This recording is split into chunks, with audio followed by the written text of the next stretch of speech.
Hi hello. ഇന്നത്തെ video എങ്ങനെ വീട്ടിൽ പാസ്ത നല്ല സിമ്പിളായിട്ട് റെഡിയാക്കി എടുക്കാൻ നോക്കാം. അത് വളരെ എളുപ്പത്തിൽ തന്നെ നമ്മുടെ വീട്ടിലുള്ള രണ്ടേ രണ്ട് ഇൻഗ്രീഡിയൻസ് വെച്ചിട്ടാണ് കേട്ടോ റെഡിയാക്കുന്നത്. അത് എല്ലാവർക്കും ചെയ്തെടുക്കാവുന്ന വളരെ എളുപ്പത്തിലുള്ള ഒരു രീതിയിലാണ് കാണിക്കുന്നത്. വീഡിയോ സ്കിപ്പ് ചെയ്യേണ്ട, മുഴുവനായി കാണുക.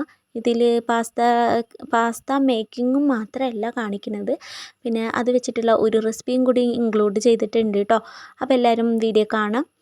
അപ്പോൾ പാസ്ത റെഡിയാക്കാനായിട്ട് ഒരു കപ്പ് മൈദ എടുത്തിട്ടുണ്ട്. ഇതിലേക്ക് ഒരു എഗ്ഗ് പൊട്ടിച്ചൊഴിച്ച് കൊടുക്കുക. എന്നിട്ട് ഇതിലേക്ക് ഒരു നുള്ളു ഉപ്പും കൂടി ഇട്ട് കൊടുത്തിട്ട് നല്ലതുപോലെ കുഴച്ചെടുക്കുക. അപ്പോൾ മാവ് കുഴച്ചെടുക്കുമ്പോൾ പ്രത്യേകം ശ്രദ്ധിക്കാനുള്ളത്, ഇതിൽ വെള്ളമോ ഓയിലോ ഒന്നും നമുക്ക് ആഡാക്കേണ്ടതില്ല. മുട്ട വെച്ചിട്ടാണ് കേട്ടോ നമ്മളിത് മാവ് മൊത്തം കുഴച്ചെടുക്കേണ്ടത്. അപ്പോൾ ക്വാണ്ടിറ്റിക്ക് അനുസരിച്ച് മുട്ടയും അതുപോലെ മൈദയും നമുക്ക് കൂട്ടും കുറയ്ക്കും ഒക്കെ ചെയ്യാം. പിന്നെ മുട്ട ചേർക്കുമ്പം ചെറിയ മുട്ടയാണെങ്കിൽ ഒരു കപ്പ് മൈദയ്ക്ക് 2 മുട്ടയെങ്കിലും ചേർക്കേണ്ടി വരും. പിന്നെ നല്ലതുപോലെ ഒട്ടണ പോലത്തുള്ള മാവല്ല കേട്ടോ നമുക്ക് വേണ്ടത്, കുറച്ച് നല്ല കട്ടിക്കുള്ള മാവാണ് വേണ്ടത്. അപ്പോൾ നല്ല സോഫ്റ്റായിട്ട് നമുക്ക് കുഴച്ചെടുത്താൽ മതിയാവും. കുറച്ച് കട്ടിയിലുള്ള മാവാണ് ആവശ്യം. ഇതുപോലെ ചപ്പാത്തിക്കൊക്കെ കുഴച്ചെടുക്കണ പോലെ കുഴച്ചെടുക്കുക. ചപ്പാത്തി മാവിനെക്കാട്ടും കുറച്ചും കൂടി നല്ല കട്ടിയുണ്ടാവും, എന്നാൽ നല്ല ഹാർഡല്ല കേട്ടോ അത്. കുറച്ച് കട്ടിയിലുള്ള സോഫ്റ്റുള്ള മാവില്ലേ, അങ്ങനത്തെ ഒരു മാവാണ് കേട്ടോ നമുക്ക് വേണ്ടത്. ഇനി ഇതൊരു 5 മിനിറ്റ് ഒന്ന് റെസ്റ്റ് ചെയ്യാൻ വയ്ക്കാം. അങ്ങനെ ഇവിടെ മാവ് ഒരു 5 മിനിറ്റിന് ശേഷം നമുക്കിത് രണ്ടാക്കിയിട്ട് കട്ടാക്കി എടുത്തിട്ടുണ്ട്. ഇനി കൗണ്ടർ ടോപ്പിൽ കുറച്ച് പൊടിയൊന്ന് തൂവി കൊടുത്തിട്ട് നമുക്കിതിനെ ഒന്ന് നീട്ടിപ്പരത്തി കൊടുക്കാം. പൊതുവേ മൈദമാവൊക്കെ കയ്യിലും ഒക്കെ ഒട്ടിപ്പിടിക്കില്ലേ, പൊടിയൊന്ന് തൂവി കൊടുക്കാണ്ട് പരത്തുകയാണെങ്കിൽ. പക്ഷേ ഈ മാവ് നമുക്ക് അങ്ങനെ അങ്ങോട്ട് ഒട്ടിപ്പിടിക്കണ പോലത്തുള്ള മാവൊന്നുമല്ല കേട്ടോ. എങ്കിലും നമുക്കൊരു സേഫ്റ്റിക്ക് വേണ്ടിയിട്ട് താഴെ ഒട്ടിപ്പിടിക്കാണ്ട് ഇരിക്കാൻ വേണ്ടിയിട്ട് കുറച്ച് മൈദപ്പൊടി തൂവാന്ന് മാത്രമേ ഉള്ളൂ കേട്ടോ. അങ്ങനെ ഇതവിടെ കുറച്ച് നല്ല നീട്ടി പരത്തി കൊടുത്തിട്ടുണ്ട്. ചപ്പാത്തിക്കൊക്കെ പരത്തിയെടുക്കില്ല, അത്രയും കട്ടിയിൽ തന്നെയുണ്ട് നമുക്ക് പരത്തിയെടുക്കേണ്ടത്. അങ്ങനെ ഇനി ഇതിനെ ഇതുപോലെ വീഡിയോയിൽ കാണുന്ന പോലെ ഒന്ന് കട്ട് ചെയ്തെടുക്കുക.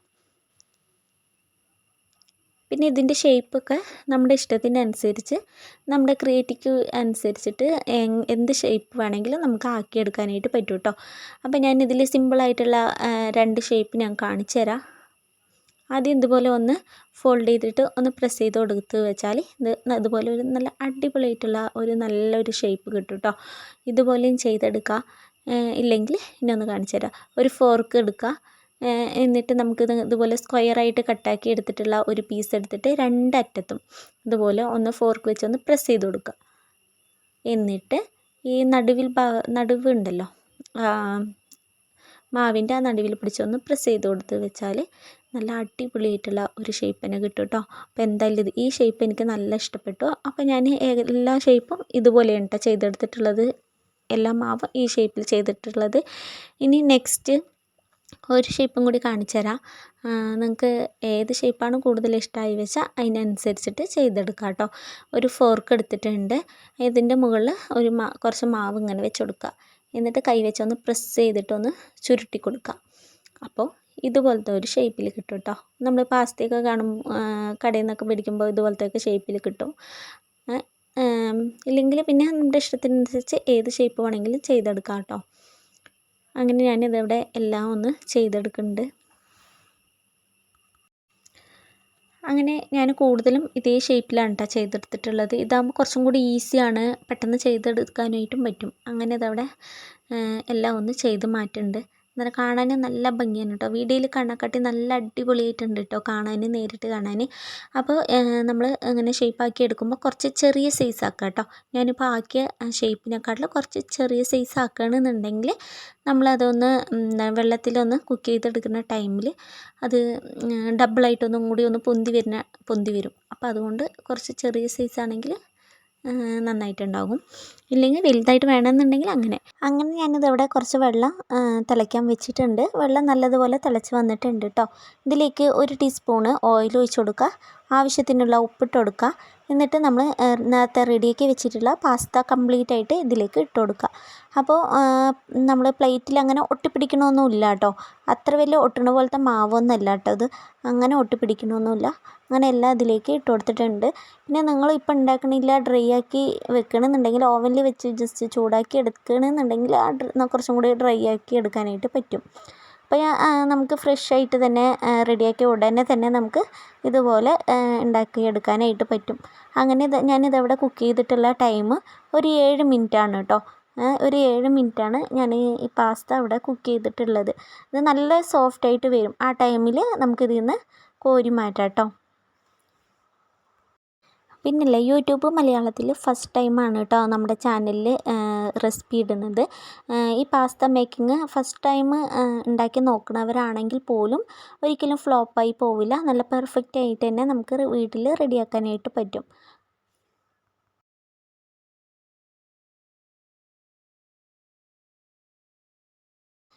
അങ്ങനെ ഇതവിടെ എല്ലാം ഒന്ന് കോരി മാറ്റിയിട്ടുണ്ട്. ഇനി നമുക്ക് പാസ്ത വെച്ചിട്ടുള്ള നല്ല സ്പൈസി ആയിട്ടുള്ള നല്ല ടേസ്റ്റും നല്ല റിച്ച് ആയിട്ടുള്ള ഒരു റെസിപ്പിയും കൂടി കാണാം. അപ്പോൾ അതിന് വേണ്ടിയിട്ട് ഇവിടെ ഒരു പാന് അടുപ്പിലോട്ട് വെച്ചിട്ടുണ്ട്. ഇതിലേക്ക് മീഡിയം സൈസിലുള്ള 2 സവാളയാണ് കട്ടാക്കി കൊടുത്തിട്ടുള്ളത്. അതും കൂടി ഇതിലേക്ക് ഇട്ട് കൊടുക്കുന്നുണ്ട്. എന്നിട്ടൊന്ന് വഴറ്റി കൊടുക്കുക. നമുക്കിത് എണ്ണയിലിട്ടിട്ട് നല്ലതുപോലെ സോഫ്റ്റായി വരുന്ന വരെ വഴറ്റേണ്ട ആവശ്യമില്ല. ആ റോ സ്മെല്ല് മാറുന്നത് വരെ ഒന്ന് വഴറ്റി കൊടുത്താൽ മതി. ഇനി ഇതിലേക്ക് ഒരു 1/4 ടീസ്പൂണ് ജിഞ്ചർ ഗാർലിക് പേസ്റ്റ് അതും കൂടി ഇട്ട് കൊടുത്ത് ഒന്ന് വഴറ്റി കൊടുക്കുന്നുണ്ട്.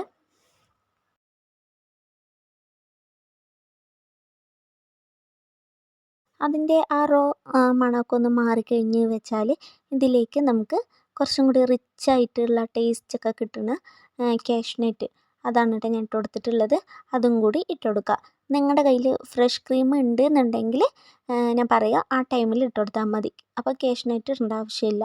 അപ്പോൾ ഞാൻ അതും കൂടി ഇട്ട് കൊടുത്തതിന് ശേഷം ഇതിലേക്ക് ഒരു മീഡിയം സൈസിലുള്ള 2 തക്കാളിയാണ് ഇട്ടെടുത്തിട്ടുള്ളത്. അതും കൂടി ഇട്ട് കൊടുത്തിട്ടുണ്ട്. അതൊന്ന് ജസ്റ്റ് ഒന്ന് ചൂടാക്കി എടുക്കുക.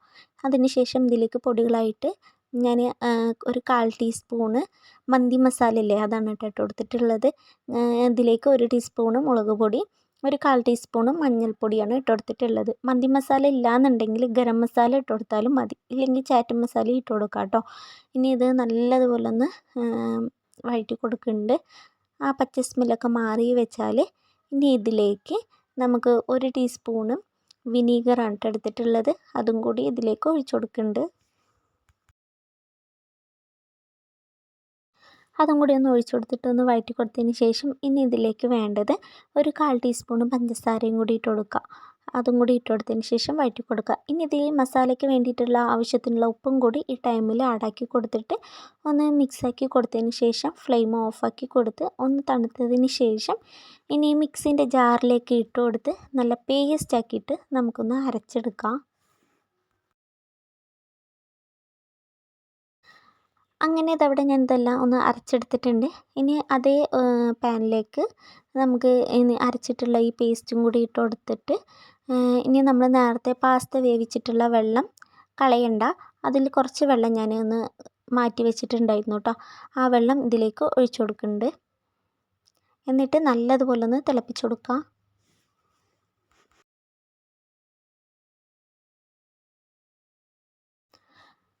അങ്ങനെ നമ്മൾ നേരത്തെ തിളയ്ക്കാൻ വെച്ചിട്ടുള്ള മസാലയൊക്കെ തിളച്ച് വന്ന് വെച്ചാൽ ഇതിലേക്ക് നമ്മൾ നേരത്തെ റെഡിയാക്കി വെച്ചിട്ടുള്ള പാസ്തയും കൂടി ഇട്ട് കൊടുക്കുന്നുണ്ട്. അപ്പോൾ നിങ്ങളുടെ കയ്യിൽ ഫ്രഷ് ക്രീം ഉണ്ട് എന്നുണ്ടെങ്കിൽ ഈ ടൈമിൽ ഫ്രഷ് ക്രീം ഒഴിച്ചു കൊടുത്താൽ മതി കേട്ടോ. അപ്പോൾ കാഷ്നട്ട് വേണ്ടെങ്കിൽ ഈ ടൈമിൽ ഫ്രഷ് ക്രീം ഒഴിച്ചു കൊടുത്താൽ മതി. എന്നാൽ നല്ല റിച്ച് ടേസ്റ്റ് കിട്ടും. നിങ്ങളുടെ കയ്യിൽ ഒറിഗാനോ ഉണ്ടെങ്കിൽ ഒറിഗാനോ നമുക്ക് ഇട്ട് കൊടുക്കാം. അങ്ങനെ ഇതവിടെ ഇതെല്ലാം നല്ലതുപോലെ ഒന്ന് മിക്സാക്കി കൊടുക്കുന്നുണ്ട്. നല്ല ഡ്രൈ ആയിട്ട് വേണമെന്നുണ്ടെങ്കിൽ നല്ലതുപോലെ ഒന്ന് കുറുക്കിയെടുക്കുക. ഇല്ല കുറച്ച് ക്രീമി ആയിട്ട് വേണം എന്നുണ്ടെങ്കിൽ കുറച്ച് ഒന്ന് തിളച്ച് കഴിഞ്ഞ് വെച്ചാൽ നമുക്ക് ആ ഒരു സ്റ്റേജിൽ ഓഫാക്കി കൊടുക്കുക. ഇതിലേക്ക് കുറച്ച് മല്ലിയിലയും കറിവേപ്പിലയും കൂടി ഇട്ട് കൊടുക്കുന്നുണ്ട് കേട്ടോ. നല്ല അടിപൊളി ടേസ്റ്റാണ്. മസാല ഈ പാസ്തയും കൂടി കഴിക്കാൻ നല്ല അടിപൊളി നല്ല റിച്ച് ടേസ്റ്റാണ് കേട്ടോ ഉണ്ടായിരുന്നത്. മസ്റ്റ് ട്രൈ ആണ്. കടയിൽ നിന്ന് മേടിക്കുന്ന പാസ്തയാണെങ്കിൽ പോലും ഈ ഒരു റെസിപ്പി ട്രൈ ചെയ്ത് നോക്കിക്കോളൂ കേട്ടോ. നല്ല ടേസ്റ്റ് ഉണ്ടാകും കഴിക്കാനായിട്ട്. അങ്ങനെ ഇത് നല്ലതുപോലെ ഒന്ന് കുറുകി വന്നിട്ടുണ്ട്. ഇവിടെ ഫ്ലെയിം ഓഫാക്കി കൊടുത്തിട്ട് കുറച്ച് മല്ലിയിലയും കറിവേപ്പിലയും കൂടി ഇട്ട് കൊടുത്തിട്ട് നമുക്ക് ചൂടോട് കൂടി തന്നെ നമുക്കിതൊന്ന് സെർവ് ചെയ്യുക. അപ്പോൾ ഇത്രയേ ഉള്ളൂ കേട്ടോ നമ്മുടെ വീഡിയോ. നല്ല ടേസ്റ്റി ആയിട്ടുള്ള അവിടെ പാസ്ത റെഡി ആയിട്ടുണ്ട്. മസ്റ്റ് ട്രൈ ആണ്. അപ്പോൾ എല്ലാവരും ഒന്ന് ട്രൈ ചെയ്ത് നോക്കിയിട്ട് ഫീഡ്ബാക്ക് കമൻറ്റായി അറിയിക്കുക. വീഡിയോ ഇഷ്ടമായി എന്ന് പ്രതീക്ഷിക്കുന്നു. ഇഷ്ടമായിട്ടുണ്ട് എന്നുണ്ടെങ്കിൽ ലൈക്ക് ചെയ്യുക. വീഡിയോയെക്കുറിച്ചുള്ള അഭിപ്രായം കാര്യങ്ങളൊക്കെ കമൻറ്റായി അറിയിക്കുക. ഇൻഷാ അല്ലാഹ് പുതിയൊരു വീഡിയോ ആയിട്ട് വീണ്ടും കാണാം. Thanks for watching. അസ്സലാമു അലൈക്കും.